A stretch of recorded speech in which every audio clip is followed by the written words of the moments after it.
They say a picture is worth 1,000 words. And as with everything in the Trump administration, that may be an understatement. Of course, there is this photo from the G7 tweeted out by a spokesman for Angela Merkel, showing the German chancellor with her hands planted, staring down at her American counterpart.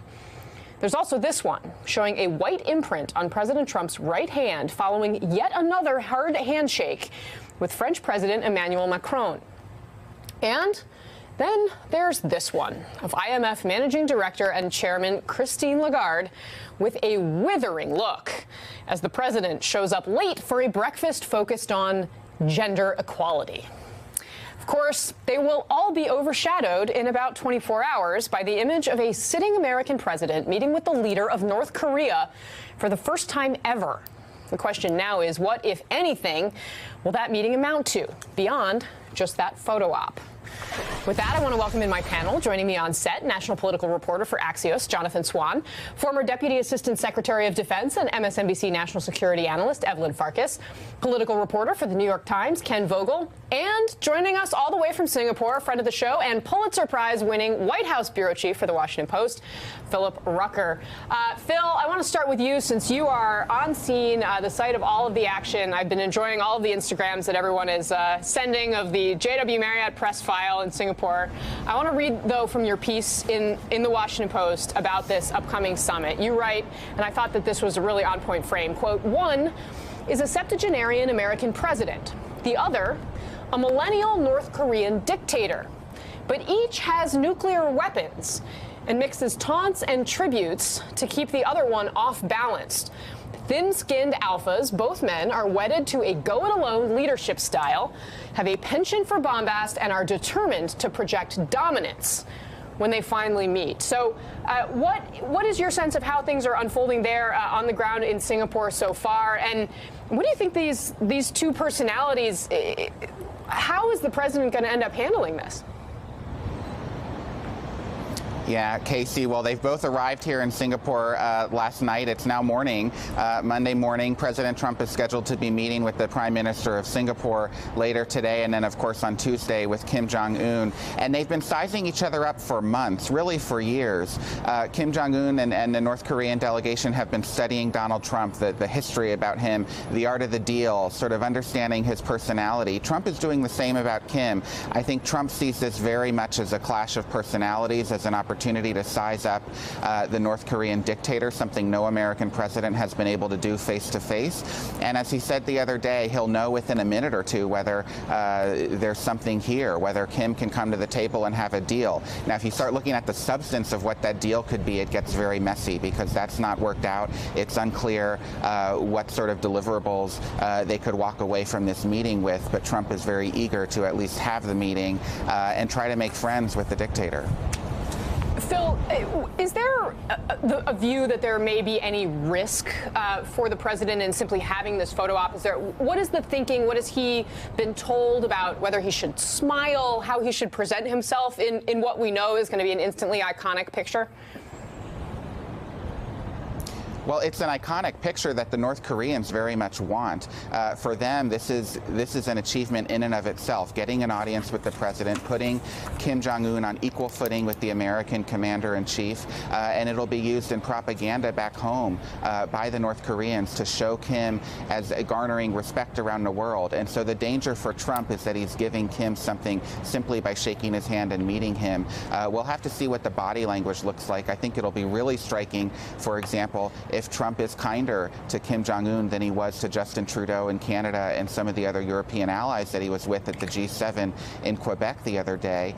The body language from the photos that you showed at the beginning of the show was so striking, and we'll have to see if Trump is more relaxed and, frankly, more enjoying himself when he's face-to-face with the North Korean leader. So as you referenced a minute ago, the president did say it won't take long for him to tell if Kim Jong-un is serious about making some sort of deal. I'm going to show our viewers what he said before leaving Canada yesterday. It's a good question. How long will it take? I think within the first minute, I'll know. How? My touch, my feel. That's what I do. And if I think it won't happen, I'm not going to waste my time. I don't want to waste his time. Jonathan Swan, your take on that. Philip Rucker mentioned earlier that this is a clash about personalities, and I know you have some new reporting about that. The president has been, in his briefings, fixated on Kim Jong-un's personality, wanting to know everything he can about him. He's been asking Mike Pompeo, who's actually met with Kim, right, the only one of his top aides. But the Allied intelligence agencies have compiled a very detailed profile of Kim Jong-un, largely taken from interviews with some of his former classmates when he attended an elite Swiss school in his adolescence. Oh, interesting. And the profile, we got this from someone who studied it carefully, the classified binder. It bears a striking resemblance to the Kim Jong-un you see today. He described him as the young Kim Jong-un from these interviews, gluttonous, would eat himself almost sick, would be prone to fits of anger and outbursts of violence. Apparently there were young children that he hit during this. He was an inattentive student, didn't attend class very much, and demanded slavish loyalty from his classmates. Slavish loyalty. Evelyn Farkas, what does this sort of tell you if you're preparing the president to meet with this man? I mean, first of all, it's not surprising because this is the guy who had his brother killed and his uncle killed. So anyone who would be any kind of threat to him and his power has been eliminated. You know, we understand he's a pretty ruthless guy. Although he said that it's not military force. His father had military first. He's saying economy first after we get our nuclear weapons. He wants a McDonald's. Program. Yes, I know. So we can and that he has in common with the president, with our president, of course, because our president loves hamburgers. And I guess he likes McDonald's. I can't remember if that was the filet of type fish, that he though. ate. When he's being healthy. Sometimes without the bread, actually. Like Corey Lewandowski. But I mean, I think if he's smart, he will study our president, Kim Jong-un, and just butter him up. He has 1 minute to butter him up.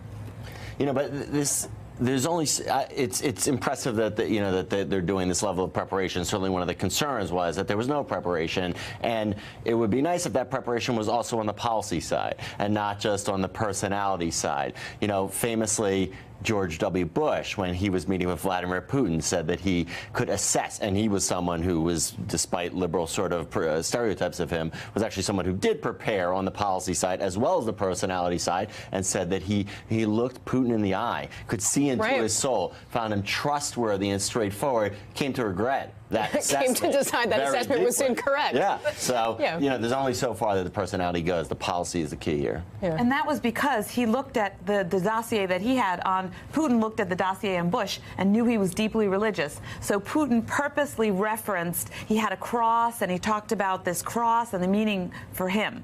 So in part, so he almost played Bush in the other way. Philip Rucker, I want to go to you on this because we have talked so much about how the president prepares or doesn't prepare for all kinds of meetings, but none with stakes as high as this one. And if in fact American authorities they do have this binder that Jonathan Swan is now reporting on, it still seems as though this president is absorbing that information only by having verbal conversations with people who've read it. Is that your sense? I think that's right, Casey. This is a president, Donald Trump, who does not read his daily intelligence report that's written out for him. Instead, he participates in more oral briefings. The CIA director will come into the Oval Office and show him graphics, videos, pictures, maps, charts, anything that can help him visually understand the intelligence, because we know he doesn't like to sit down and pore over the written word. I assume that's the case now as he's preparing to meet with Kim Jong-un. You know, Trump has said he doesn't require much preparation for this meeting. That's not quite right, according to Mike Pompeo, the Secretary of State, who says that he's been having very extensive briefings with President Trump for several weeks now, months really, trying to prepare him for this, trying to get him to understand sort of the history of U.S.-Korea relations, the history of North and South Korea relations, sort of all the details that are at stake. Even if he's not an expert in the technicality of nuclear arms, he at least can understand the sort of broader geopolitical dynamic at play with North Korea as he prepares for the meeting. Let's turn now to all of the drama that preceded this evening, the G7 summit. Just a few hours after the president called his relationship with G7 allies a 10, he pulled the U.S. out of the G7 joint communique as a result of what he called Justin Trudeau's, quote, false statements. He went on to tweet, quote, PM Justin Trudeau of Canada acted so meek and mild during our G7 meetings. The motivator, likely Trudeau's comments about retaliatory tariffs. Here are what two White House advisors had to say about this earlier today. Here's the thing. I mean, he really kind of stabbed us in the back. He really actually, you know what? He did a great disservice to the whole G7. He betrayed... Trudeau did. Yes, he did. We were very close to making a deal with Canada on NAFTA, bilaterally perhaps, and then we leave and Trudeau pulls this sophomoric political stunt for domestic consumption. You just don't behave that way, okay? It's a betrayal, okay? Essentially double-crossing. Not just double-crossing President Trump, but the other members of the G7 who were working together and pulling together this communique. There's a special place in hell for any foreign leader that engages in bad faith diplomacy with President Donald J. Trump and then tries to stab him in the back on the way out the door. And that's what bad faith Justin Trudeau did with that stunt press conference. That's what weak, dishonest Justin Trudeau did. And that comes right from Air Force One. After those comments, Senator Jeff Flake tweeting, quote, "Fellow Republicans, this is not who we are. This cannot be our party." But once again, Flake pretty lonely so far in his condemnation of the president. Ken Vogel, how much self-awareness is there here? Yeah, I mean, the tweets from Trump minutes after leaving this setting, calling out another world leader for being like meek in person and then saying something negative after the fact, and then also the false statements. Trump has actually bragged about bluffing Justin Trudeau on the trade deficit using false statements. So it's pretty rich to see him accusing this foreign leader of doing the same thing that we've seen him do himself. Yeah, Jonathan Swan, I mean, we knew that the president had already caused all sorts of potentially irreversible problems with the Canadian government after making this announcement on tariffs. But the way that this G7 summit concluded, I mean, is it possible? We've seen some tweets from John McCain, for example, that suggest that, you know, someday America's allies will see the Americans who are actually on their side. Is that possible at this point? Well, we've been talking to European officials who are having the same problems with the president, particularly, you know, when you look at Germany, even France, after they got to a better place, that's been reversed. The UK, what they're trying to do is have this long-range view that this is a president for this moment, but move beyond that. But they still have the military ties, and they lean on that. They look for positives where they can. But the reality is, transatlantic relations have not been this bad for a very long time. And no matter what Donald Trump says. We're not even talking about transatlantic relationships anymore either. I mean, we're here on the continent. Canada too, but the European relationship has been profoundly damaged in the last few months over trade as well.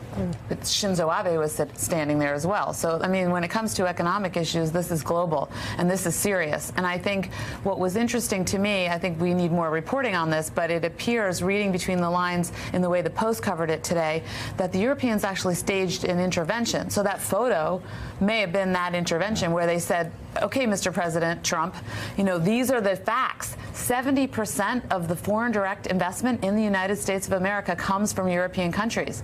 And by the way, a lot of that goes to southern states that voted for Trump. But we should point out, I mean, that interview, that particularly one that Peter Navarro did, truly, I think that's one of the most extraordinary interviews I've ever seen from an official in this White House. And that's saying something.